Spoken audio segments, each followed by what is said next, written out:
Hi, and welcome to GCTV. I'm Nick Black. Joining us in the studio today is author and Gaston College student Sylina Black. Welcome, Sylina. Thanks. Thanks. So Sylina is a poet and author of a book called Love Letters, which she has published, and we're going to talk a little bit about that today. So what inspires you to write your poetry? Mostly I am inspired by life, and I do take a bit of inspiration from Prince, the artist, and my mother and grandmother who did a bit of writing themselves. Okay, cool. And when did you start I started writing when I was about 8 years old. I can remember sitting in front of my cousin's computer and just beginning to write my first short story. And it was off the wall because it was like nothing an 8-year-old should actually be talking about, but I was doing it, and she was very impressed and was like, "Oh wow, you have a gift," and I was just like, "I guess," I'm just Right. In the making.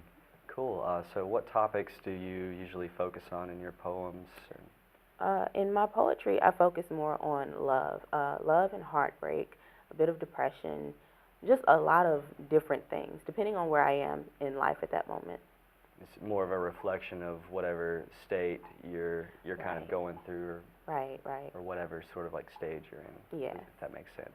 And what types or forms of poetry do you write? I stick mostly to prose, simply because I don't like to rhyme all the time, and I don't necessarily like to have a standard for how things should go. But I mean, I do dabble a bit in, just I guess you'd call it regular formal poetry. I don't know.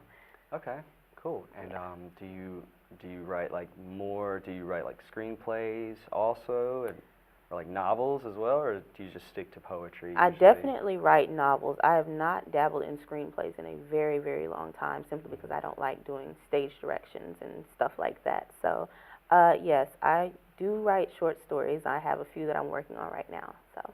Awesome. Yeah. Would you say that you're more of a like descriptive writer, or more like a visual? Like, how do you come up with the ideas and stuff like that? Honestly, it's whatever I see playing out in my head. Like, I can honestly say sometimes I'll be asleep and something just comes to me, and I'll have to like jump up and write it down, and it just comes. It is what it is. Like, I don't know. I don't think that I would say I'm a very like.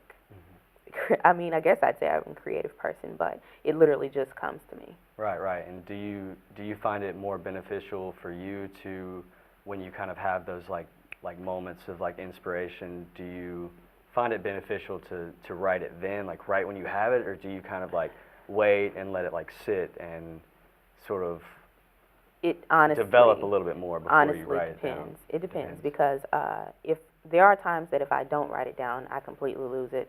And then there are times that if I wait a little while, it'll develop into something much bigger than I thought it was. So. Right. And does that take a lot of time usually to sort of like get it like nailed down and developed fully, or does that happen like really quick, like a week or two for you? It happens really quick. I wouldn't even say a week or two. It happens within like the same day. Some of my best ideas have been written in the exact same day, the same moment that I thought of them, actually. So. Right. Yeah. Cool. And are you interested in other things beyond writing, as far as like further producing like your ideas, like off the page? Like, does that make sense? Like yeah. Video work and stuff like that? It makes perfect sense. I actually have a book that I've been working on now this one has taken me like 3 years so far, and I can definitely see it being made into a movie. I don't want to brag or anything, but I think it's prolific. So I think that's definitely something that's going to come into fruition, and I think it's going to be a good thing. Right. Great. And where do you start, like when you write a poem, like where do you usually start with the story? Do you start at the beginning? Do you write the middle? I actually start in the middle. I start in the middle, and it just seems like everything that's around it will just come to me. I usually write middle to end, and then I'll go back and do the beginning. Gotcha. So.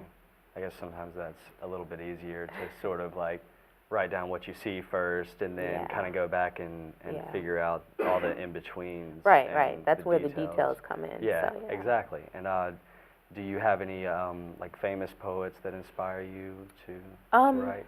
I am inspired a bit by Maya Angelou. I'm inspired by Nikki Giovanni, of course, Langston Hughes.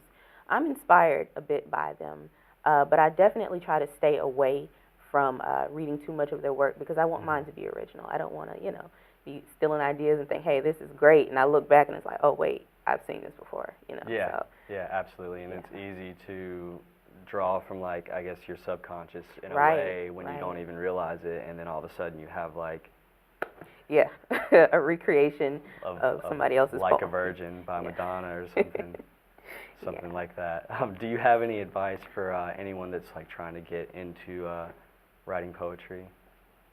Advice for someone trying to get into writing poetry, I would just have to say follow your emotions.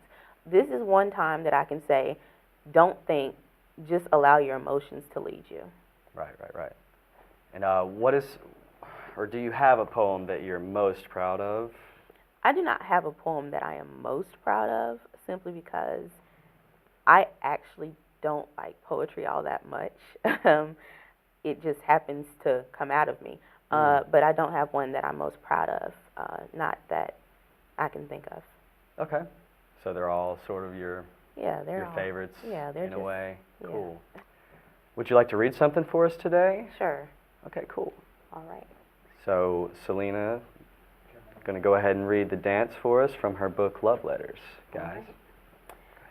The dance that takes place is one of calculated steps and free-falling motions. We don't speak, and yet communication between the two of us has never been better. The only sound in the room is that of our irregular heartbeats mixed with our irregular breaths. It is strange how everything about this situation is so irregular, yet this is the first time that we've felt that everything truly belongs. Is this really bliss, or are we misguided by illusion? Do we really feel the connection that we thought we felt, or is it all false? The questions presented cause doubt and frustration in this seemingly peaceful setting. I've awakened, and I now see that this was nothing but illusion and falsehood. While it wasn't what we thought it was, this was beautifully orchestrated and wonderfully composed. Do we dare break away from this haze of so-called bliss?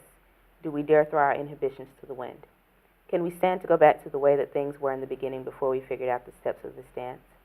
So many questions. There are only a few more seconds before this song ends. There is a chance that we can hold on.